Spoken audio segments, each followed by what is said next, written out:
Bom, hoje eu vou mais uma vez dar aula no Joel. Eu queria para falar para vocês sobre eletrodinâmica de Podolsky e de Wick. Eu vou dar os dois primeiros tempos de aula. O Dória vai entrar nos próximos tempos, né, das 6 às 8. Vai falar sobre a formulação de eletrodinâmica com 4 bósons. Bom, esse tema, eletrodinâmica de Podolsky e de Wick, é o tema que eu venho trabalhando aqui no meu mestrado, escrevendo minha dissertação nisso. Essa eletrodinâmica foi proposta primeiro por Podolsky, na década de 40. Eu acabei esquecendo de trazer a referência, mas, bom, foi por volta de 42 e 44. Podolsky. Esse Podolsky não deu um paradoxo de Einstein, Podolsky do Rosen? Isso. É o mesmo, né? Eu descobri recentemente que ele era um espião russo. É? Ele era um espião russo. É verdade mesmo? Parece que era. Ah, é? É verdade? Isso eu não sabia. Essa eletrodinâmica foi a primeira proposta por Podolsky, na década de 40, com o objetivo de contornar certos problemas que haviam na formulação da eletrodinâmica quântica da época. Porque na época estava tendo início ainda a teoria quântica de campos, né? Na década de 30 em diante. A QED já estava bem assentada na sua formulação, desde os trabalhos do Dirac, no final da década de 20 e década de 30. No entanto, ainda tinha certos problemas. Esses problemas eram principalmente relacionados com infinitos que apareceram na teoria, com divergências. Divergências para altas frequências, no regime ultravioleta da teoria. Então a ideia do Podolsky foi construir uma generalização da QED seguindo os seguintes princípios. A eletrodinâmica de Podolsky, ela seria linear, a fim de facilitar o procedimento de quantização, e você não introduz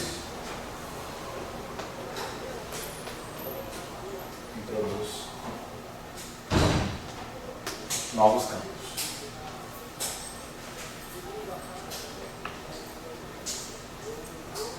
Mas ela foi feita para ser quantizada depois. Ela foi feita para ser uma clássica. É uma teoria clássica, mas assim como a QED de Maxwell-Dirac, digamos assim, né?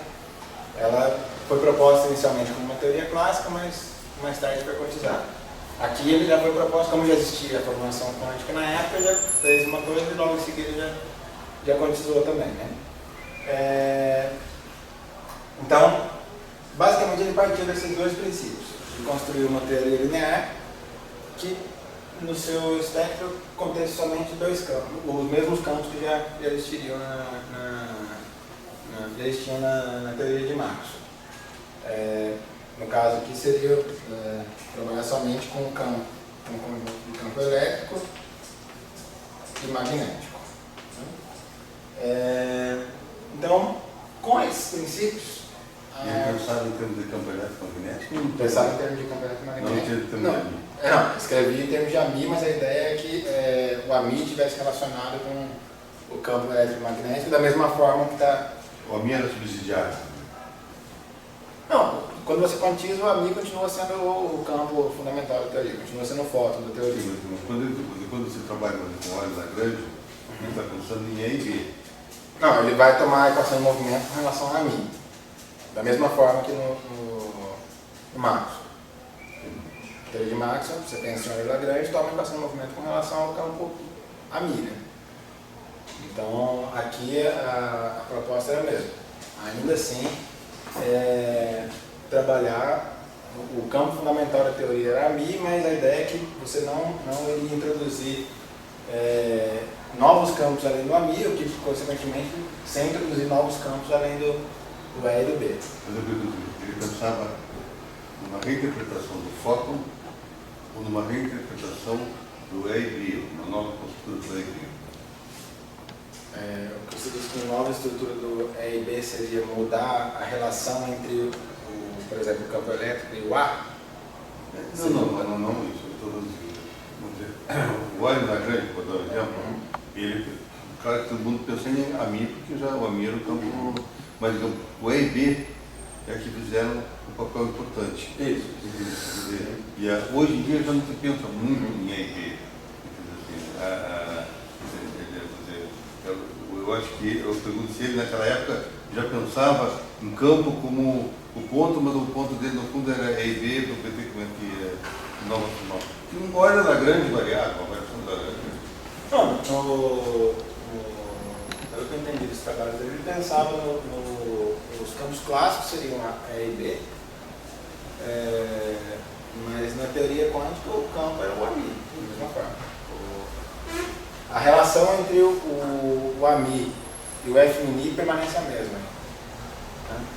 E a conclusão que ele chegou é que com esses princípios, linearidade e sem introdução de novos campos, ou aqui seria, aparentemente, seria manter só o AMI, né?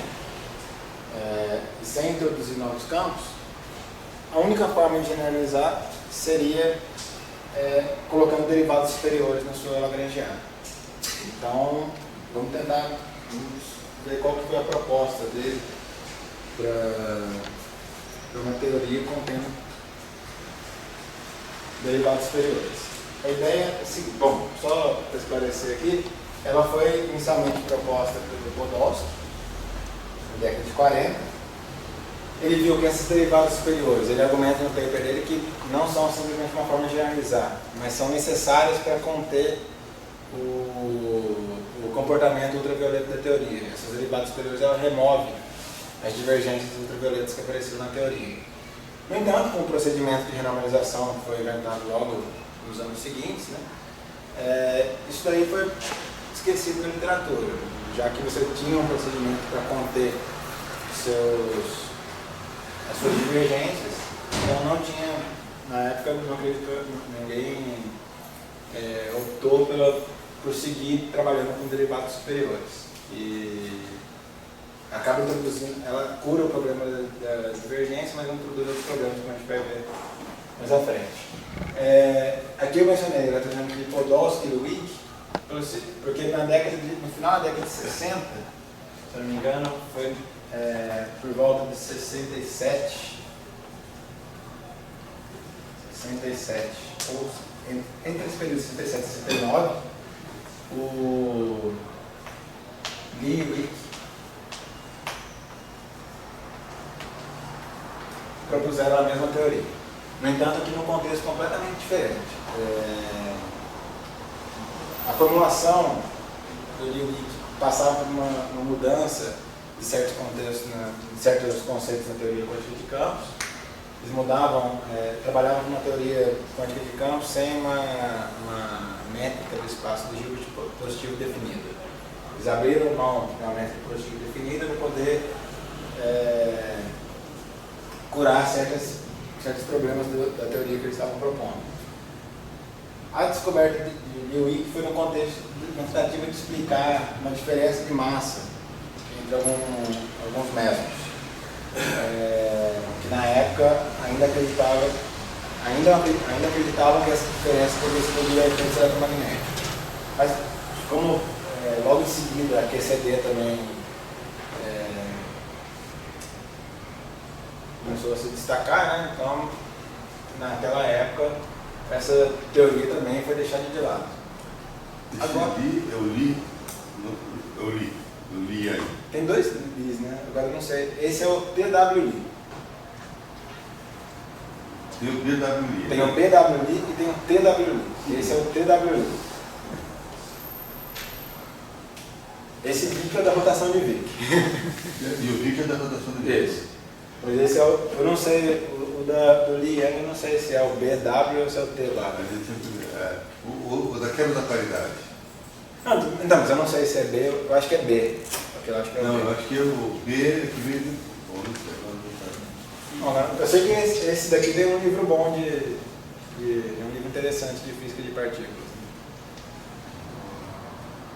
Esse daqui eu sei que tem. mas não sei se é o mesmo de antes ou não. Bom, então na época, como surgiu a QCD e a QCD explicou esses problemas que apareciam, que eles estavam se propondo a resolver com essa eletrodinâmica, então também abandonou essa teoria de Lewick. Recentemente, acho que foi em 2007, ressurgiu o interesse nesse tipo de teoria. Teve uma formulação do modelo padrão que foi proposto pelo O'Connor e Greenstein. No intervalo eu pego as referências para Tostano e travo aqui para quem estiver interessado. Eles propuseram uma extensão do modelo padrão, incluindo essas derivadas superiores que foram propostas lá atrás pelo Lewick e pelo Podolsky. Eles propuseram isso como uma possibilidade para resolver o problema de hierarquia de massas do modelo padrão. Então, desde então, surgiu de novo o interesse nessa teoria e até então existe. E espero que ainda exista, pelo menos até eu defender meu mestrado. Mas aqui eu vou me restringir simplesmente ao setor eletromagnético desse modelo padrão de Lewick. Bom, vamos então a qual foi a proposta do Podolsky. Então, o Podolsky botou altas derivativas para Curar divergências. tirar divergência. Isso. O Lewick pegaram isso Para explicar uma diferença de massa entre alguns mesons. Não sei exatamente quais, mas sei que a proposta foi nesse sentido. Só que a proposta do trabalho do Lewick, eu li um pedaço, eu achei bastante complicado. Eles, para eliminar certos problemas que aparecem nessas teorias, eles abriram mão de certas coisas importantes na teoria quântica de campos, né, que é um espaço de Hilbert com métrica positivo definido. Eles abriram mão disso, então você passa a ter possibilidade de status com norma negativa. Escreve o seguinte: a métrica da relatividade, eu acho que não é positiva definida. Não, relatividade não. Não é aqui positiva definida. não é positivo definido. Mas aqui a gente está falando da métrica do espaço de Hilbert, do espaço de estados da mecânica quântica. É outro espaço. Tá, tudo bem. A distância entre dois estados, né? A distância entre dois estados quânticos. Isso, algo nesse sentido. A norma da função de onda. Isso. A métrica uma métrica do espaço de Hilbert positivo definida é o que garante a norma positivo definida. Tá.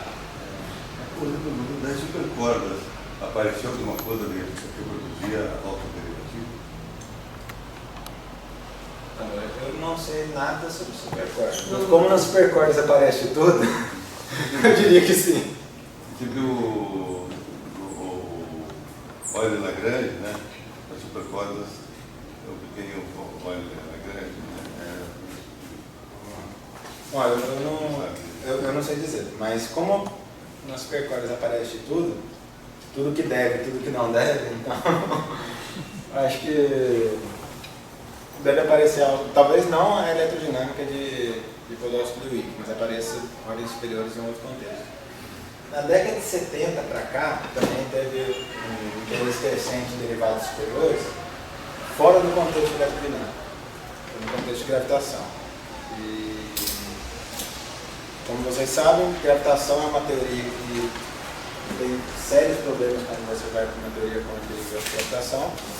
Se você trata a teoria de Einstein, a geral, como uma teoria de campo, em torno da métrica de Minkowski, e tenta quantizar isso daí, você obtém infinitos que você não remove da sua teoria. Você chega a uma teoria não renormalizável.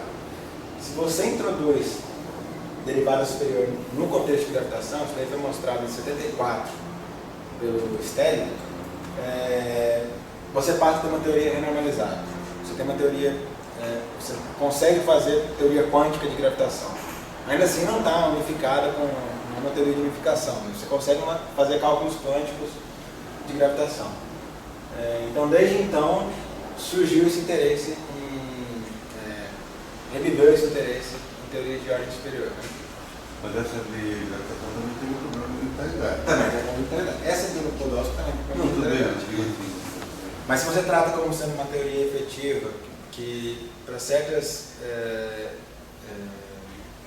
em certas condições você consegue acalmar os fantasmas que apareceriam na teoria. Né? Então, mas de fato, ela tem um problema. Que não está resolvido.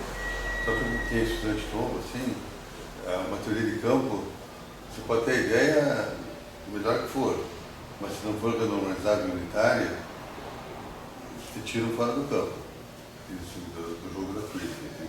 Por exemplo, o modelo padrão... Você trata como uma teoria efetiva. Né? O modelo padrão deu certo quando, em 1971, o Tehuft provou que a teoria era renormalizada, unitária. Sim, sim. Então, até então ele vinha vindo. Assim. Então daí que a minha geração foi educada muito feliz. Aquela coisinha de escola, né? Sapatinho, total, certo, renormalizado e unitário. Não é. Sem dúvida, sem dúvida. Então, isso minha geração foi muito educada. Depois, agora, como tudo precisa libertar, eles libertaram isso aí. A Podolsky foi libertado. Antigamente ele era nem intervenção. Agora foi libertado de novo. Foi a época da física, né? Sem dúvida, uma boa teoria. Se a gente está procurando uma teoria quântica de gravitação, sem dúvida a palavra final vai ser dada no dia que a gente chegar numa teoria renormalizável e unitária. Até então, não se tem isso. Na verdade, tem, só que aí você quebra outra coisa, que é a localidade. Você tem teorias renormalizáveis, unitárias e não locais da gravitação. Mas a gravitação realmente está com esse cobertor curto. Né? Se você acerta um lado, você dificulta o outro. No setor, na teoria eletromagnética, você já consegue tratar melhor esse tipo de problema. Você consegue teorias que são unitárias e renormalizáveis ao mesmo tempo. O padrão é um exemplo. Agora, já que a gente não consegue, pelo menos na gravitação, fechar esse jogo, você trata, pelo menos para fazer alguns cálculos quânticos, mesmo que você não considere como uma teoria fundamental, uma teoria de ordem superior, pelo menos você consegue extrair alguma informação quântica dela, por mais que tenha esse problema de... Você trata a teoria como se fosse válida dentro de um certo regime, dentro de uma faixa de energia. Se limita, né? Oi? Se limita. Se limita, sem dúvida. Limita até onde você pode, até onde a sua matemática você consegue ir, dali você consegue trabalhar. Exatamente. Depois dali você... Sim. Mas, de qualquer forma, a gente não tem nenhuma teoria que não tenha esse problema. Qualquer uma você vai qualquer limitar. uma você vai ter que limitar em algum momento. Então, sim. A busca é generalizar tudo, né? né? Mas... A lei de Newton. Oi? A lei de Newton. A lei de Newton não vai em qualquer... Então, pelo menos essas teorias de ordem superior, né, eletrodinâmica, pelo menos servem como um certo laboratório teórico para ir para... Já que, tudo bem, no caso da eletrodinâmica, você conseguiria resolver todos os problemas com Maxwell. Resolver entre aspas, né? Então, por que adotar isso daí? Pelo menos como um laboratório teórico para uma teoria mais complicada, seria a gravitação, que parece exigir esses derivados superiores. Bom, mas falei, até agora não escrevi a Lagrangiana do Podolsky. Bom, e também, outro ponto que eu não mencionei aqui, mas manter a invariância de Leibniz.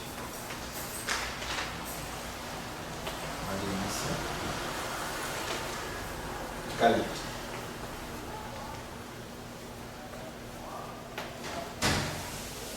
Que a mesma da eletrodinâmica, né? A transformação aí, mais uma quadra de divergência de um escalar. Bom, então a Lagrangiana foi proposta pelo Podolsky. É a seguinte: você vai ter o termo de Maxwell usual, até aqui não fere nenhum dos princípios ali, né? E em adição ao termo de Maxwell, ele introduziu um termo com derivada superior. Invariante de Gauge, então tem que cumprir explicitamente o F', e aqui fica claro que tem derivada superior, porque aqui você já tem uma derivada do AMI, aqui você tem uma derivada do AMI, e aqui você tem um D'Alembertiano no meio disso que traz derivadas superiores para a teoria. E vamos colocar aqui também um termo de fonte. Então essa daqui é a Lagrangiana que define a teoria de Podolsky e Wick.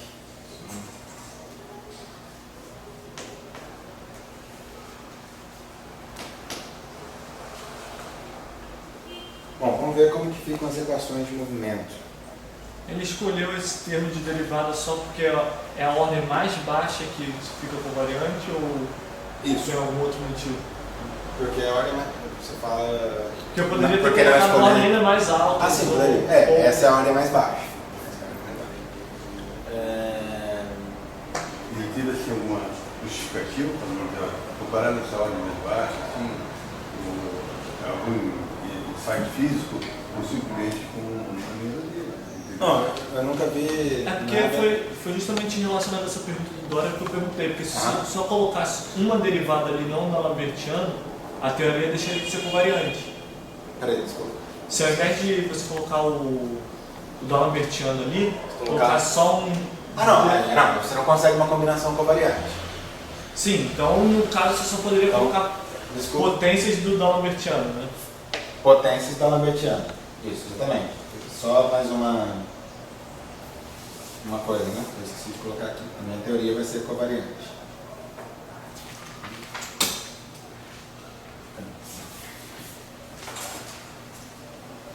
Aí eu não sei se esse seria a resposta para a pergunta do Dória, do insight físico, por que desse novo termo. Não, na verdade, eu acho que o critério aqui é simplicidade. Você pode adicionar mais. Existem propostas em que você adiciona mais derivadas. Do ponto de vista físico, mesmo que você adicione mais derivadas, você sempre consegue encaixar, porque para cada derivada tem que inserir um parâmetro aqui. Não comentei, mas esse parâmetro eu insiro para ficar com dimensão correta no Lagrangiano. A Lagrangiana tem que ter dimensão canônica de massa. Não, peraí. Canônica de massa a quarta. Massa a quarta. O campo tem dimensão de massa, o derivado tem dimensão de massa. Então esse termo tem dimensão de massa a quarta. Esse termo aqui traz dimensão de massa ao quadrado, dimensão de massa ao quadrado, dimensão de massa ao quadrado. Então aqui fica a dimensão de massa elevada a sexta potência. Para compensar e ficar com a dimensão de massa a quarta, tem que colocar outra dimensão de massa aqui Mas na embaixo. placenta não deveria ter unidade de energia? Unidades naturais de energia e Lagrangiano. massa. Lagrangiano? Ah, Não, o Lagrangiano, sim. Tem dimensão de massa. Que é sim, porque é densidade, tudo Só bem. que aqui é densidade Lagrangiana. Aí você ganha mais. E aqui eu vou integrar em D4x para obter uma ação adimensional. Então eu tenho que introduzir um parâmetro com dimensão de massa para poder deixar o Lagrangiano com uma dimensão correta. Então eu sempre vou poder escolher esse parâmetro tão grande quanto eu queira, de modo a incluir os efeitos físicos que atrapalhariam essa teoria dentro da barra de erro da teoria de Marx, digamos assim. Então, se você calcula alguma Você estaria preocupado em colocar esse parâmetro aí para falar, na escala dos nossos experimentos que a gente fez no laboratório, ainda esse termo não influencia tanto, mas numa outra escala possa poderia influenciar. influenciar. Exatamente. O que nós temos feito aqui, não vou fazer com vocês, mas uma conta que a gente fez foi a seguinte. Vocês já ouviram falar no momento anômalo magnético, né? Sim. Que é uma correção ao momento magnético devido a efeitos quânticos. Se você está associado a um gráfico de Feynman, algo desse tipo, se você calcula o momento anômalo magnético para essa teoria, você vai obter uma correção além da correção devido ao efeito quântico. Então, o que a gente faz é utilizar, como esse experimento do momento anômalo é o experimento que tem maior concordância entre resultado teórico e experimental, até onde eu sei, é o experimento que tem maior concordância em toda a física, né? 10 casos decimais de concordância. A gente usa essa barra de erro, lá na 11ª casa decimal, você passa a ter desvio entre experimental e teórico. Então a gente encaixa essa barra de erro para encontrar um limite para esse limite, no caso que seria um limite inferior. Porque como a gente tem que reproduzir Maxwell num certo limite, a gente não pode ter esse parâmetro muito pequeno, né? Esse parâmetro tem que ser maior do que um certo valor. Então a gente usa, por exemplo, esse experimento aqui para poder, esse resultado. Você acredita na tua tese? Sim.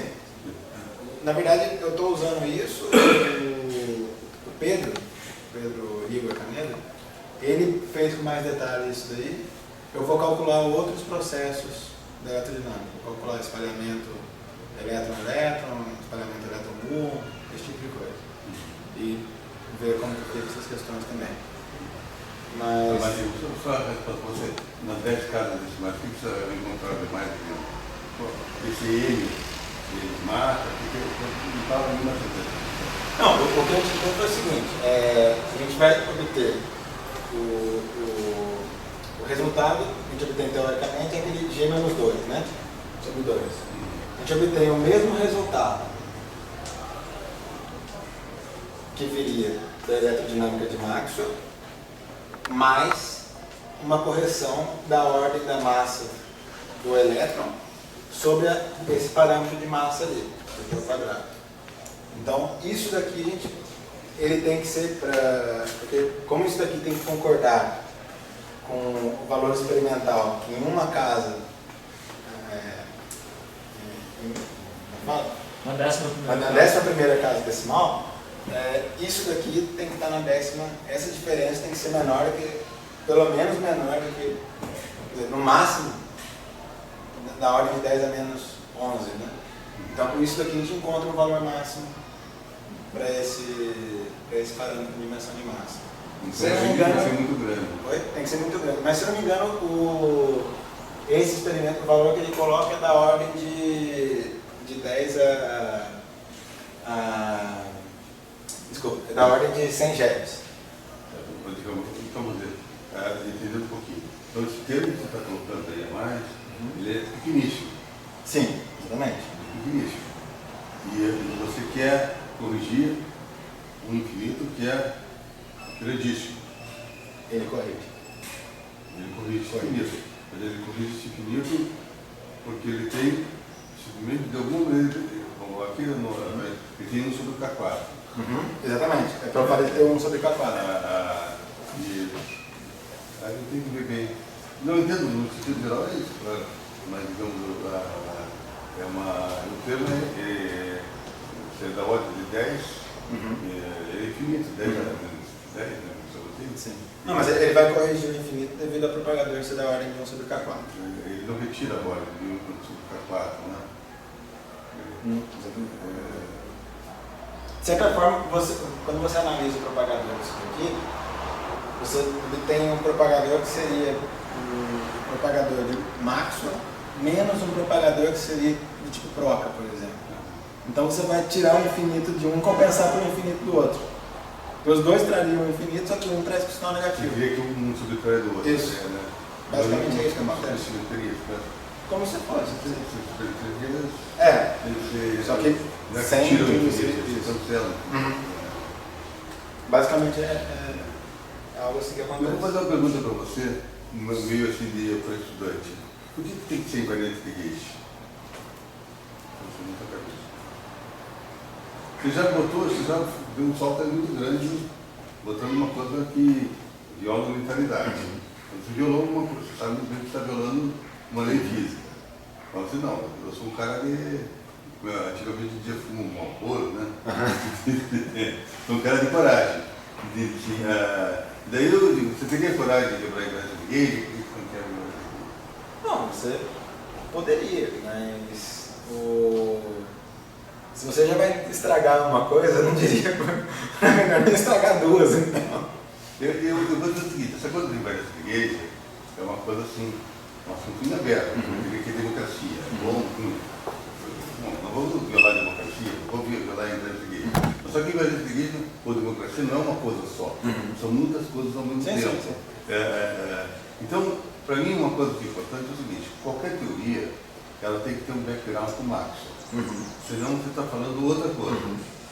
E eu acho que o Maxwell, ele colocou a corrente de deslocamento de DLT para a conservação da carga. Então, a conservação da carga é uma lei fundamental no Maxwell. E a invariância de Gauge, ela tomou para a conservação da carga através da invariância de Gauge. Então, eu acho que qualquer teoria que quebra a invariância de Gauge estaria quebrando a conservação da carga elétrica.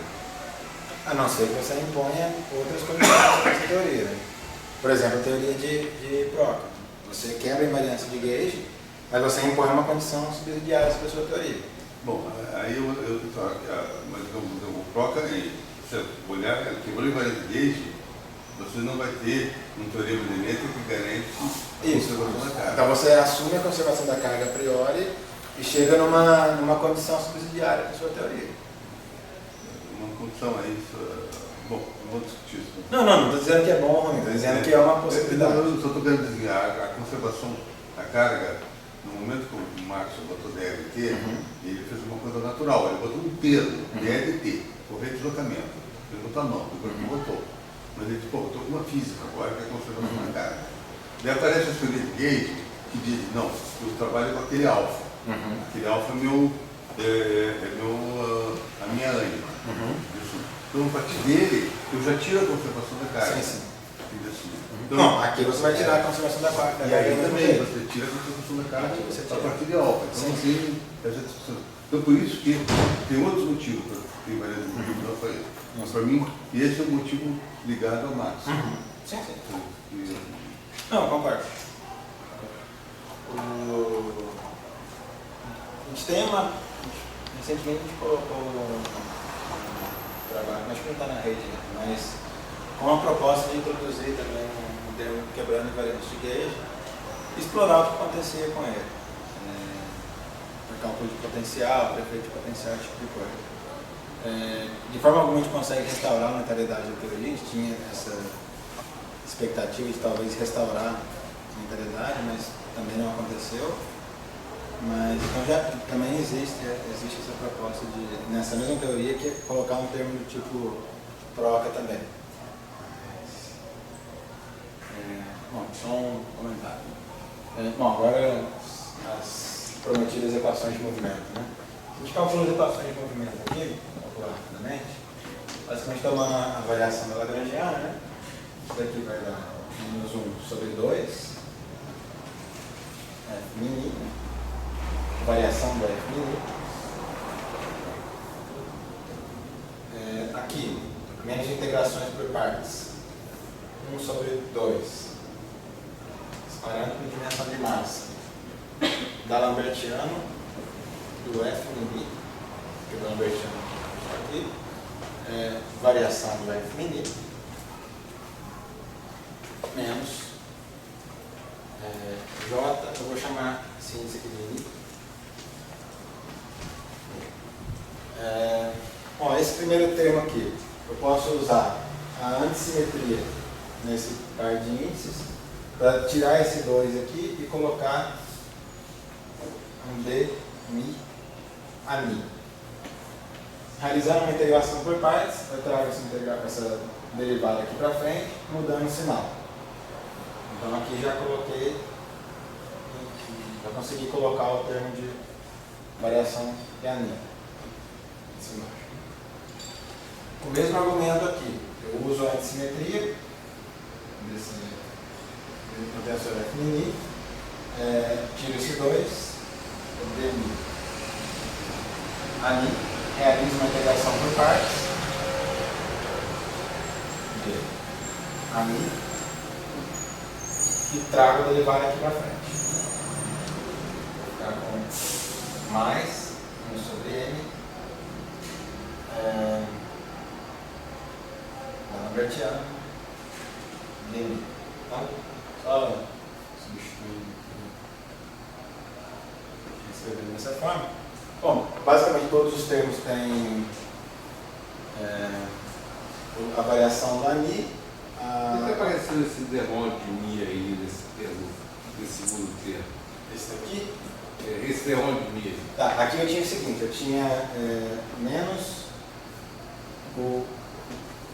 a regra do produto na variação vai eliminar esse 4 aqui e transformar ele num 2. D'Alembertiano de F mini, variação de F mini. Tá? Pela antissimetria nesses índices aqui, eu posso reescrever isso daqui dessa forma. Dmi, tirando esse 2 daqui. Ah, tá. Tá? Deu para ter uma ideia. Agora eu trago aqui para frente essa derivada. Tá. E muda o sinal. Basicamente é isso. Bom, colocando aqui a variação da Mi em evidência, né? E impondo ΔL igual a zero, tirar as equações de movimento, a gente chega nessa equação de movimento aqui. Mais 1 sobre M2 D'Alembertiano dmi F mini igual a J mini. Tá? Essas daqui são as equações não homogêneas da eletrodinâmica de Podolsky. Eu não mencionei aqui, mas o F mini é definido de forma usual. O dmi a mi menos dmi a mi. Essa definição do F mini vai implicar nas identidades de Bianchi.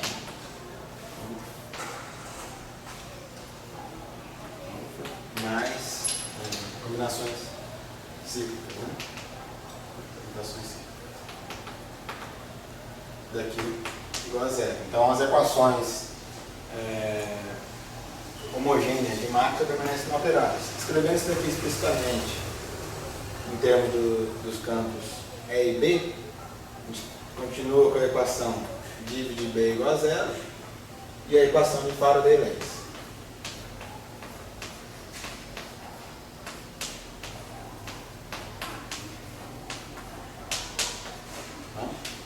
Essa equação aqui, que corresponde às equações inhomogêneas de Maxwell. Você pode ver que você obtém as equações de Maxwell no limite n para infinito. Esse termo vai embora. Tá? E basicamente isso daqui, escrito em termos dos campos E e B, é dado por 1 mais dm2 D'Alembertiano de E igual a ρ. Aqui eu estou escolhendo tudo C igual a cortado igual a 1, então desaparecendo todas as constantes que apareceriam aqui. Né? E a outra equação é 1 mais esse mesmo operador aqui na frente. Né?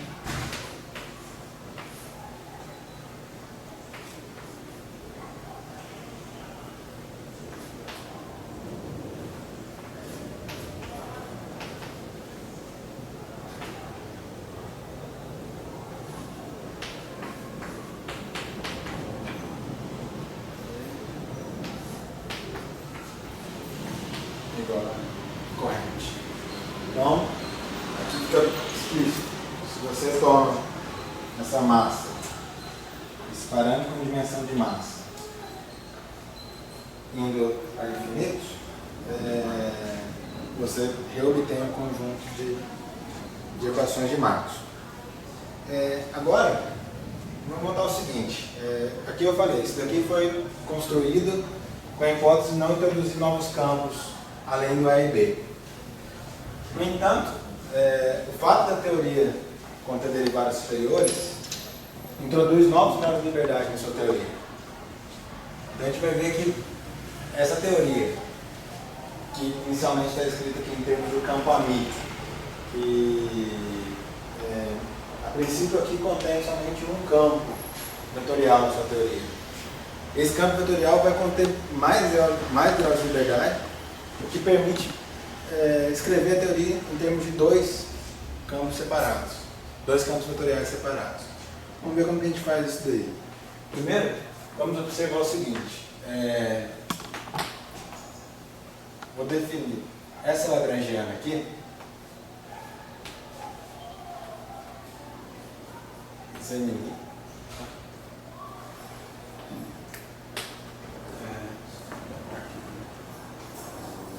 Causa confusão.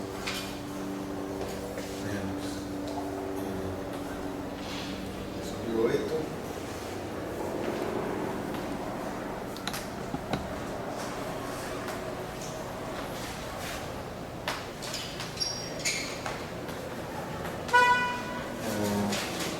Bom, vamos definir essa lagrangiana aqui. A ideia é a seguinte: mostrar que essa lagrangiana ela é equivalente, utilizando as equações de movimento, àquela lagrangiana lá. Tá? Então, para isso, vamos calcular as equações de movimento com respeito a esse, só definindo, né, esse Z, eu defino da mesma forma que vai definir, em termos de um certo campo Zeni, um campo vetorial. Você está postulando a existência desse campo. Eu estou colocando esse campo, a ideia é que esse campo, ele, como a gente vai ver, Ele vai mimetizar isso, a ideia é que esse campo ele pode ser eliminado por uma relação algébrica, não por uma equação diferencial. Esse campo não tem dinâmica, ele não se propaga. É um campo auxiliar, você fala. Esse Z é um campo auxiliar.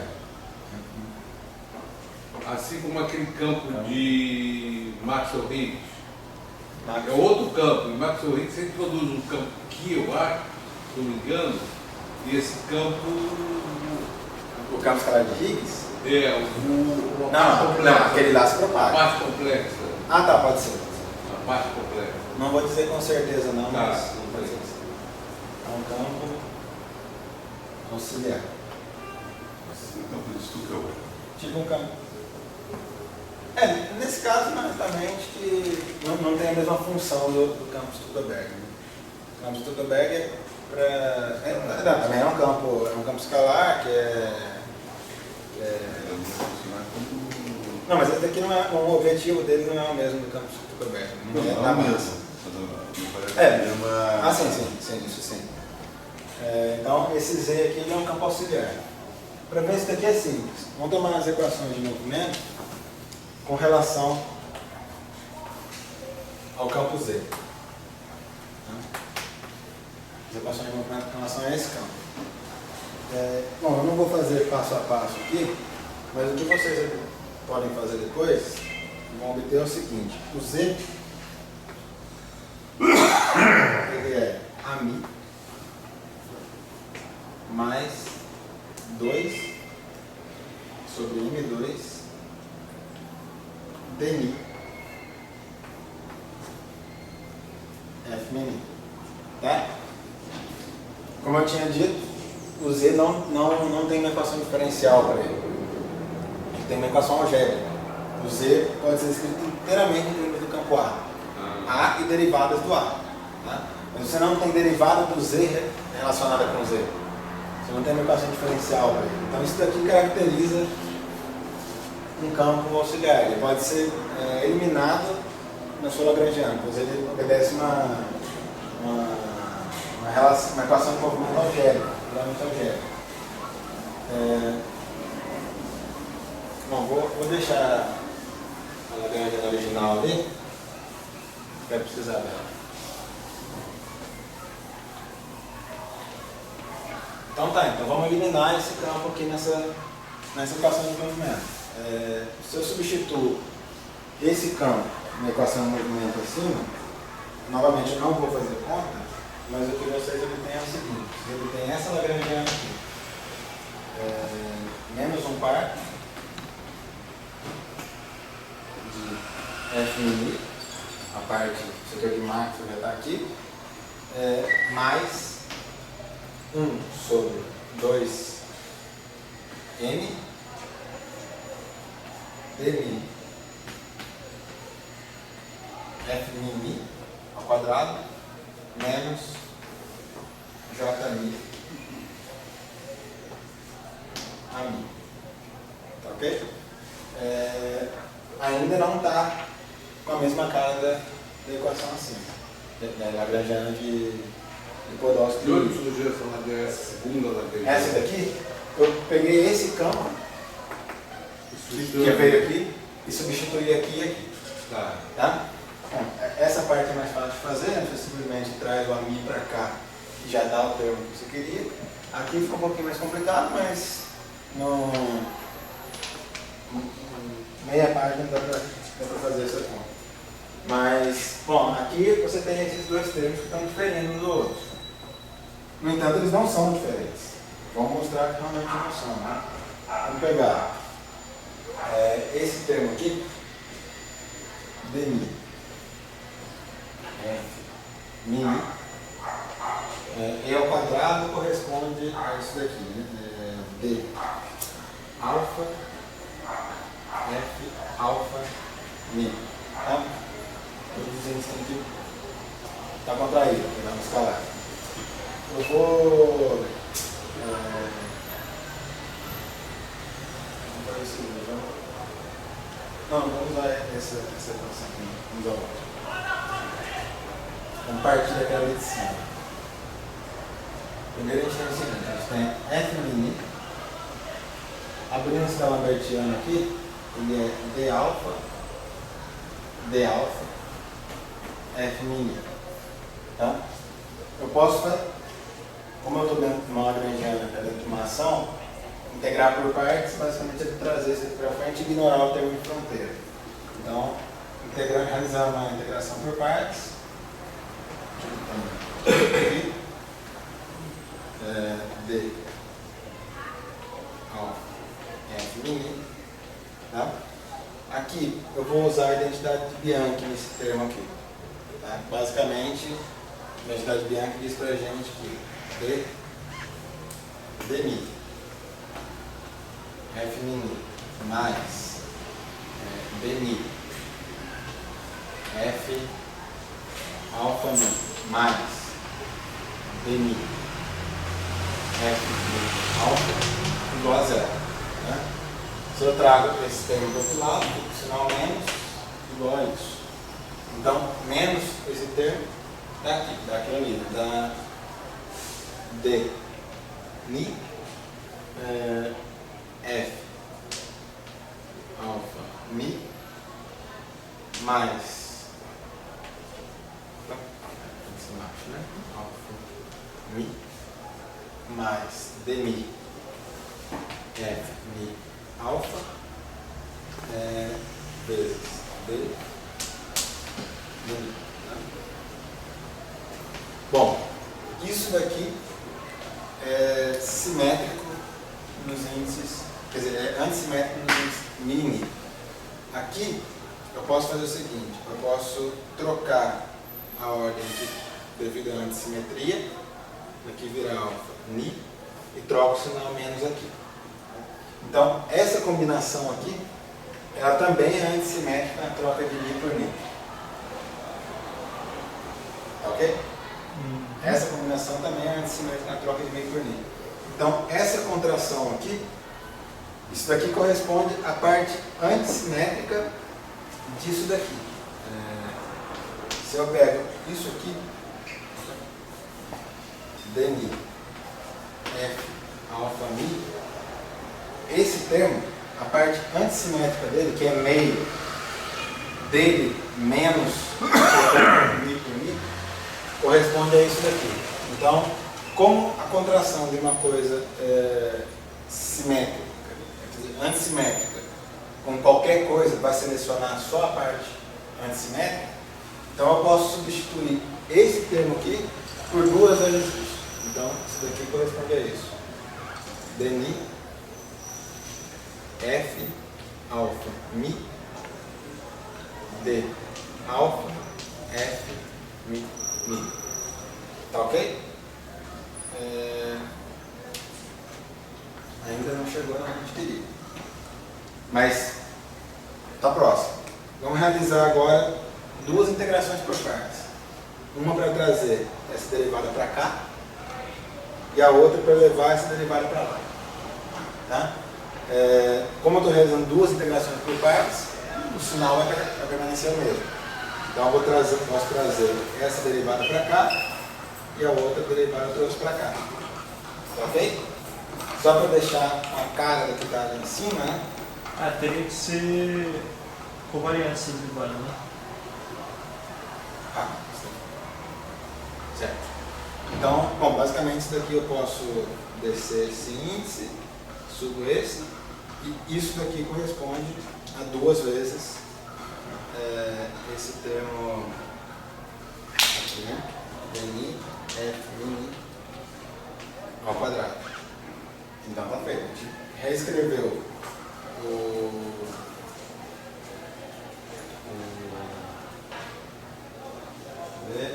esse termo aqui de cima está reescrito no termo de baixo. Não, só para ser ao quadrado eu teria que trocar esse daqui, né? Mi, o que vai mudar um sinal aqui na frente. Então, esse termo aqui corresponde a menos um quarto disso daqui que é o que está ali em cima.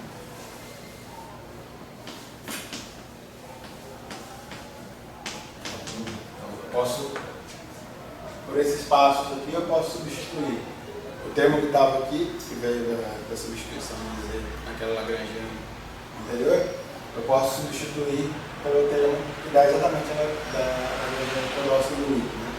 Portanto, as duas teorias são equivalentes. Mas por que é interessante mostrar que essas duas teorias são equivalentes? Porque agora, vamos pensar aqui, vamos diagonalizar. Aqui a gente tem um termo misto nessa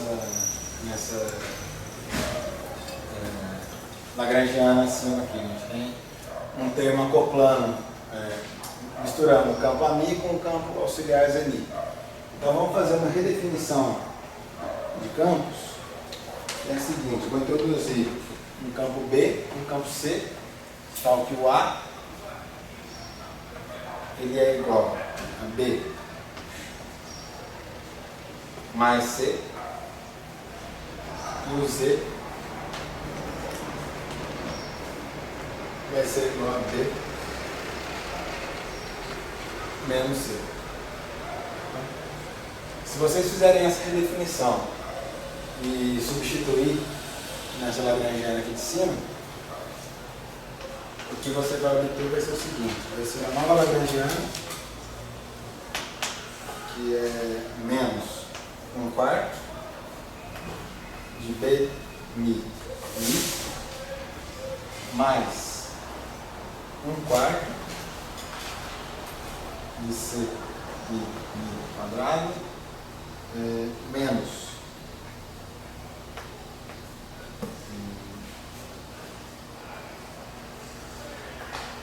M sobre aqui, M2 sobre 2, mais, agora os termos de corrente, menos, JMI, BMI, menos, JMI, CMI. Ou seja, eu saí de uma Lagrangiana, que, com a ajuda de um campo auxiliar, eu mostrei ser equivalente à Lagrangiana de Podolsky e Wick, e fazendo uma redefinição de campos, basicamente consiste em diagonalizar, né? Agora você não tem mais termos mistos. Aqui eu já tinha mix de termos, de A com Z. Agora você não tem mais, aqui contém só C e aqui contém só B. Aqui a definição de B e C da forma usual, né? BMI, BMI menos DMI, BMI, e o mesmo vale aqui por CMI. CMI menos DMI. CMI.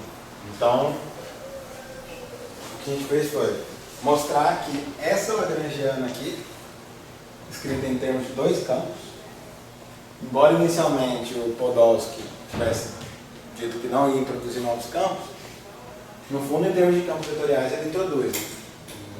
Continua com E e B definidos da mesma forma, mas a teoria, o fato da teoria ter derivadas superiores faz com que ela tenha mais graus de liberdade do que uma teoria sem derivadas superiores.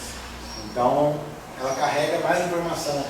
Esse campo AMI, ele carrega a informação de dois campos que podem ser diagonalizados. Então, Então, explicar um pouquinho. A transformação de gauge.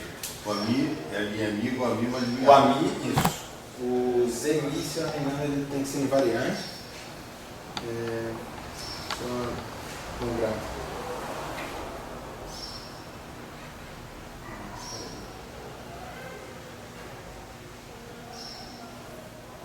Na verdade, aqui o que você vai ter vai ser o seguinte: essa nova teoria aqui, o que ela tem é o AMI. Inicialmente a gente tinha, né? O AMI, ele tem uma transformação de gauge em linha AMI mais derivada de uma certa função escalar. Nessa nova formulação aqui, essa nova lagrangiana, a invariância que a gente tem é essa daqui. O DMI, ele vai no DMI mais essa mesma função escalar, só que o CMI ele tem que ser invariante. O CMI, ele tem uma transformação de gauge, teria que ir nele mesmo. Ele não se transforma, o CMI, aqui seria o A e DIM, né? Aqui seria o O ZMI vai em GMI, né? O ZMI Vai em GMI. não, o ZMI, como o C é invariante, se eu coloco linha aqui, linha aqui, linha aqui, aqui é o próprio C, né? Aqui vai dar o B mais alguma coisa. Então, aqui a gente recupera o ZMI. Então, o ZMI também né? Porque aqui, esse termo aqui é claramente invariante gauge. Esse aqui, como é uma diferença, continua invariante. Então, nessa formulação equivalente, e é o que a gente espera, porque aqui a gente tem explicitamente um termo de massa na lagrangiana, né? Um termo que quebra a simetria de gauge. Está querendo dizer que Podolsky é alguma coisa que equivalente a dois campos. Em campos vetoriais, sim. Em termos de campos vetoriais, sim. Na teoria clássica, em termos de E e B, fica só um. Fica só o E e o B, né? O campo magnético, o campo elétrico e o campo magnético. Mas se você olha para os campos vetoriais, ele carrega o mesmo número de graus de liberdade que dois campos carregariam. Só que tem um vínculo entre eles. Não são dois campos independentes, tem um vínculo entre eles. Eles acoplam com a mesma corrente. Não são dois campos completamente independentes, embora em termos de graus de liberdade sim, mas acoplam com as mesmas correntes. Né? E tem esse vínculo com relação ao campo original.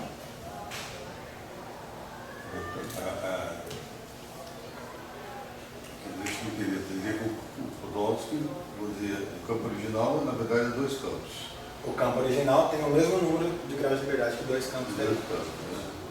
E esse campo ZMI, O ZMI ele não se propaga, ele é auxiliar. ele só fica dessa maneira, né? Isso. Então, se você botar aquela lagrangiana com A e com C, você teria Podolsky, né? E você apenas aqui faz uma transformação de... Isso. Basicamente, se a gente partir dessa lagrangiana, Uma redefinição apenas. se fizer essa lagrangiana, fizer a redefinição inversa, parte daqui, faz a redefinição inversa, escreve C em termos de A e Z, escreve B em termos de A e Z, Mas faz aqui é um campo e físico. diagonaliza, a gente volta Tudo bem. Aqui é um campo físico. O Podolsky ou o BC? O campo mesmo é o Podolsky. Ele carrega graus de liberdade correspondentes a dois campos. Eu acho que o campo físico é BC. Esse é O BC é o campo físico. Ele pode ter uma equivalência, sei lá, aí efetiva, a palavra que tem, assim, no Podolsky. Que vou dizer, o que é teoria de campo? Então, aquilo ali que você definindo, amigo, abibi, radial, aquela coisinha assim, amigo e bibi são os campos fundamentais. Acabou de fazer. Agora você consegue, retroagindo, voltar para o voto com a vontade negativa. Ah, mas aqui,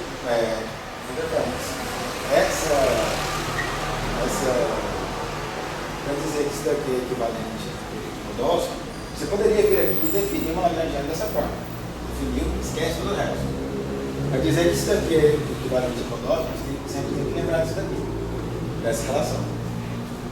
Mas eu digo, moça, eu entendo que você for fazer fragmentagem, eu vou fazer com isso aí. Tá. Porque e Podolsky para mim vai ser uma coisa equivalente, uma holografia, assim. Então, ali eu consigo ver nessa Lagrangiana com as altas derivativas. Mas quando você faz pessoal leitura. mas quando você faz diagrama de Feynman, os processos que você calcularia com isso daqui, no fundo, seria somar os diagramas que você teria com isso daqui, você soma, dá a mesma coisa que o diagrama que você teria com isso daqui. Então, você tem o B e C, que vão, esses infinitos que você quer se transformar, é uma leitura também, né? Você traz e cancelar infinitos. Você botou aquele Malabertiano lá naquilo. Aí você vai ter aquele transformar. Aqui você vai ter 1 sobre K2 e 1 sobre K2. Mas provavelmente eles se cancelem. Você tem 1 sobre K2 e menos 1 sobre K2. Aqui eu ia mencionar, né? Para quem já viu a eletrodinâmica de Broca, isso daqui é a eletrodinâmica de Broca, só que está com o sinal errado. A eletrodinâmica de Broca viria com menos aqui e mais aqui. Aqui vai acontecer, eu estou vendo assim, ali você tem menos o quarto, ali vai ser mais o quarto. Então os resíduos que estão lá em cima vão ser de sinais diferentes. Se você tivesse 2 menos, você não teria tempo. É isso mesmo.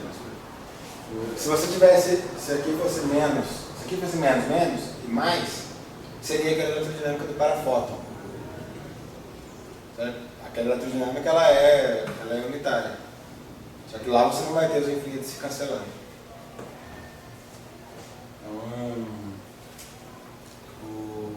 Bom, então, o que eu mostrei foi isso. Você tem uma formulação em termos de... Mas essa formulação foi encontrada quando, assim? Essa aqui? Essa aí. Se eu não me engano, no trabalho do Lee e Wick, eles começaram por essa. Porque eu acho interessante. Sabe qual? Por essa. No Essa Lee e Wick foi... No no Podolsky foi essa aqui. Tá. No Lee e Wick, na verdade, eu acho que eles começaram por algo aqui negativo, aqui positivo, e fizeram uma redefinição envolvendo uma redefinição no campo Mas se complexo. eles tivessem sinais trocados, eles não caíram na aerodinâmica de Proca, que você falou? Não, se você tiver o sinal trocado e não tiver isso. Ah, sim. A troca é só isso aqui com o sinal trocado. Se você tiver o sinal trocado e tiver isso, cai a eletrodinâmica de parafótons. Isso daí é coisa mais recente. Eu acho que veio depois do Lee Wick. Só que eles fizeram com os sinais aqui menos e aqui mais, mas fizeram uma transformação envolvendo complexos. Aí obtiveram o resultado equivalente ali do Podolsky.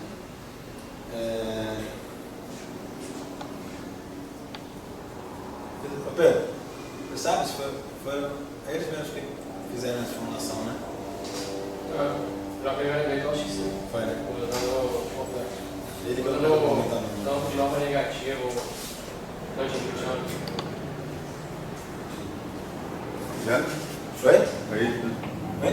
eu vi olhei o... Isso. Bom.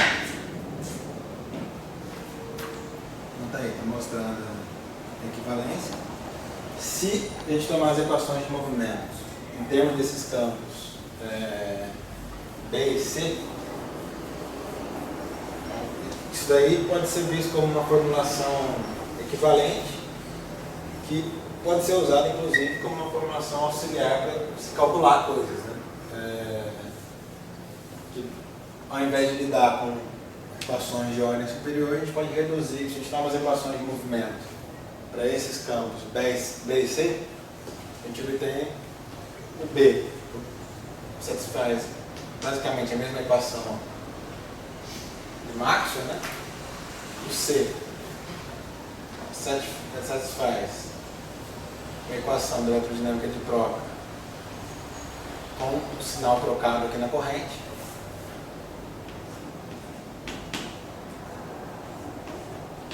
Então a gente pode utilizar esse conjunto de equações para calcular coisas.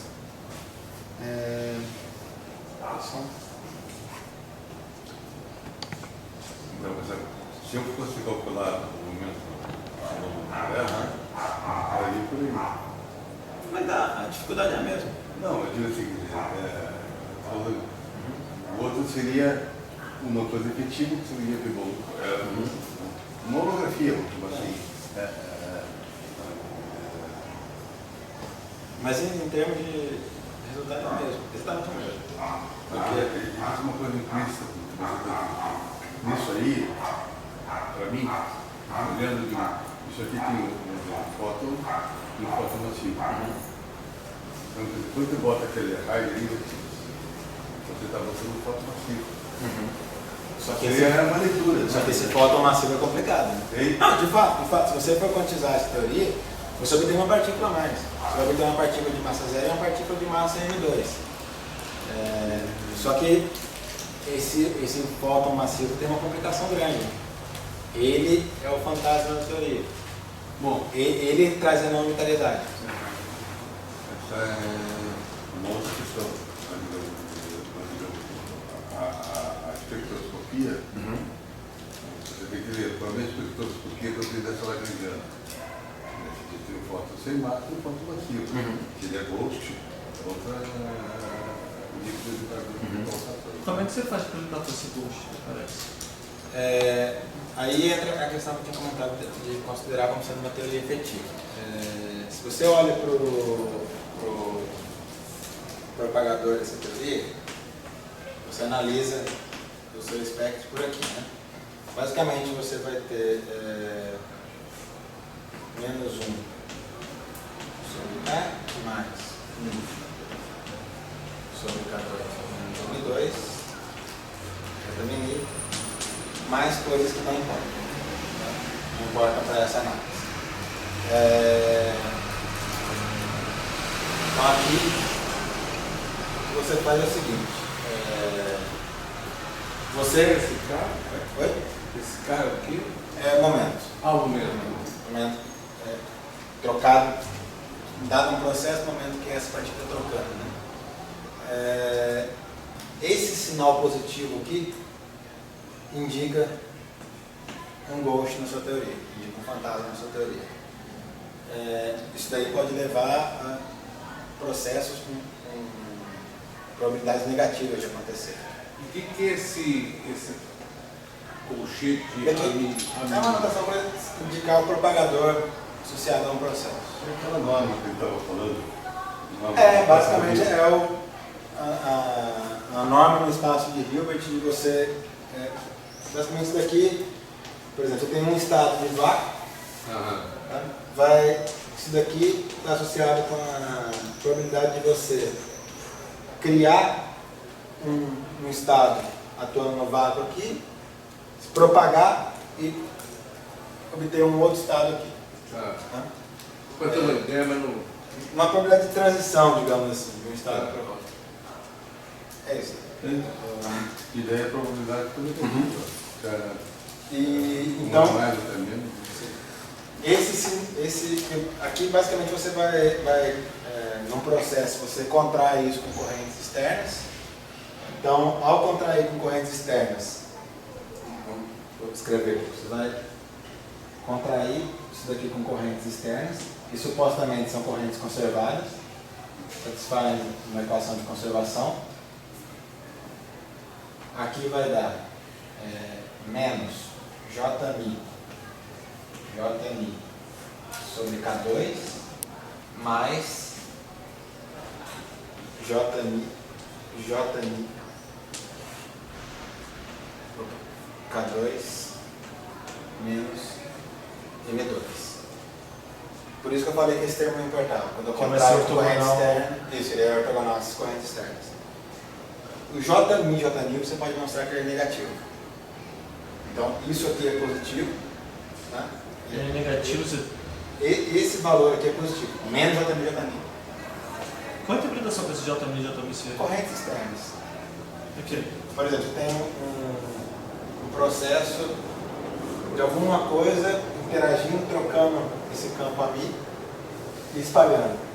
Esse JMI está associado a descrever essas linhas externas aqui. Né? Poderia ser, por exemplo, uma corrente de Dirac, psi barrado, gama mi psi.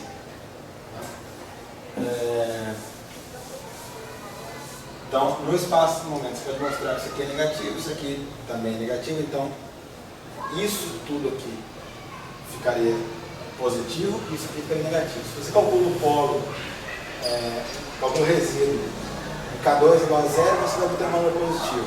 Isso indica a unitariedade da sua teoria. Se você obtém unitariedade com naquele modo de propagação, se você calcula em K2 igual a M2, você não tem valor negativo. Então, uma quebra de unitariedade para esse outro modo de propagação, para essa outra partícula. Como a Glória falou, no espectro dessa teoria tem duas partículas. Uma partícula de massa zero, K2 igual a zero, e outra partícula de massa não nula, K2 igual a M2. Então, aqui está o fantasma. Só que se você assume que você está trabalhando num regime de... Você está considerando isso daí como uma teoria efetiva, então ela é válida até um certo regime de energia. Tá? Isso daqui permite, se você assume que ela é válida até um certo regime de energia, o que você pode fazer para acalmar esse fantasma é considerar uma expansão desse termo aqui. Você teria algo desse tipo. Você continuaria tendo aqui o Jμ sobre K2, mas aqui você teria uma expansão desse termo. K2 sobre M2, aí tem Jμ, mais temos K4 e M4. Se você assume que você está trabalhando numa faixa de energia pequena o suficiente para que isso aqui